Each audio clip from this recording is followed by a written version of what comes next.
Hello, സുഖമല്ലേ എല്ലാവർക്കും? ഇനി കുറച്ച് ഹെൽത്തി ആവാമെന്നെല്ലാം വിചാരിച്ചിട്ട് ഇതാ രാവിലത്തെ ബ്രേക്ക്ഫാസ്റ്റ് ബ്രോക്കോലി വേവിച്ചതും അതുപോലെ തന്നെ പുഴുങ്ങിയ മുട്ടയെല്ലാം കൂടി സ്റ്റാർട്ട് ചെയ്തതാണ്. ഒരു വൈകുന്നേരം ആയപ്പോഴത്തുള്ള അവസ്ഥയാണ്. ക്രേവിങ്സ് വന്നിട്ട് ഇതാ ബാസ്കിൻ റോബിൻസിൽ എത്തിയിട്ടില്ല. പിന്നെ ഒന്നും നോക്കിയില്ല, കണ്ണു പൂട്ടി മക്കൾ ജ്യൂസ് ഓർഡറാക്കി, ഞാനിവിടെ ഹെവി ആയിട്ടൊരു സ്കൂപ്പ് ഓർഡറാക്കി. പിന്നെ നമ്മൾ നേരെ വന്നത് കോർണിഷിലുള്ള മീൻ മാർക്കറ്റിലേക്ക്. മീൻ മാർക്കറ്റ് എന്ന് പറഞ്ഞാൽ ഫ്രഷ് മീൻ പിടിച്ചിട്ട് ഇവിടെ വിൽക്കുന്നതാണ്. എല്ലാത്തിനും ജീവനുണ്ട്. ഇങ്ങനെ പിടക്കുന്നത് കാണുമ്പോൾ ഭയങ്കര അത്ഭുതം തോന്നി. വലിയ ഹമൂറൊക്കെ കണ്ടില്ലേ?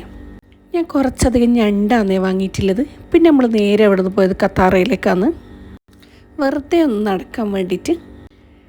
നടക്കുമ്പോൾ തന്നെ അത്യാവശ്യം ചൂടെല്ലാം. നമ്മളെ നടത്തത്തിൻ്റെ കാലമൊക്കെ ഇതാ കഴിഞ്ഞെന്ന് വേണമെങ്കിൽ പറയാം. ഖത്തറിൽ ഉച്ചക്ക് നല്ല ചൂടും ഈവനിങ് ഒക്കെ ആയാലും ചെറുതായിട്ട് ചൂടും തുടങ്ങിയിട്ടുണ്ട്. എന്നാലും ഖത്തറിൻ്റെ രാത്രിയിലെ മൊഞ്ച് കാണാണ്ടിരിക്കാൻ പറ്റില്ലല്ലോ. പിന്നെ നമ്മൾ അവിടെ നിന്നൊരു ചായയും ഷവർമയൊക്കെ കഴിച്ച് പിന്നെ വീട്ടിലേക്ക് പോയി. മീൻ വാങ്ങിയാൽ പിന്നെ നമ്മളെ മനസ്സിൽ മൊത്തം മീനല്ലേ. എങ്ങനെയെങ്കിലും വീട്ടിലെത്തിയിട്ട് ഇതൊന്ന് ക്ലീൻ ചെയ്തിട്ട് എങ്ങനെ ഫ്രിഡ്ജ് കയറ്റുന്നില്ല ചിന്തയിലാണ്. ഞാൻ എത്തിയ ഉടനെ ഇതാ ഞണ്ടെല്ലാം എടുത്തിട്ട് ക്ലീൻ ചെയ്യാൻ തുടങ്ങി. കുറേ നാളത്തിന് ശേഷമായിട്ടേ വാങ്ങുന്നത്. അതുകൊണ്ട് നല്ല റോസ്റ്റ് ഉണ്ടാക്കി അടിപൊളി ടേസ്റ്റായിരുന്നു. ഖത്തറിലുള്ള ആരെങ്കിലും ഞണ്ട് വാങ്ങാൻ ആഗ്രഹിക്കുന്നുണ്ടെങ്കിൽ പെട്ടെന്ന് കോർണിഷിലേക്ക് വിട്ടു. ഇപ്പോൾ നല്ല അടിപൊളി നല്ല ഇറച്ചിയുള്ള ഞണ്ട് കിട്ടുന്നുണ്ട്.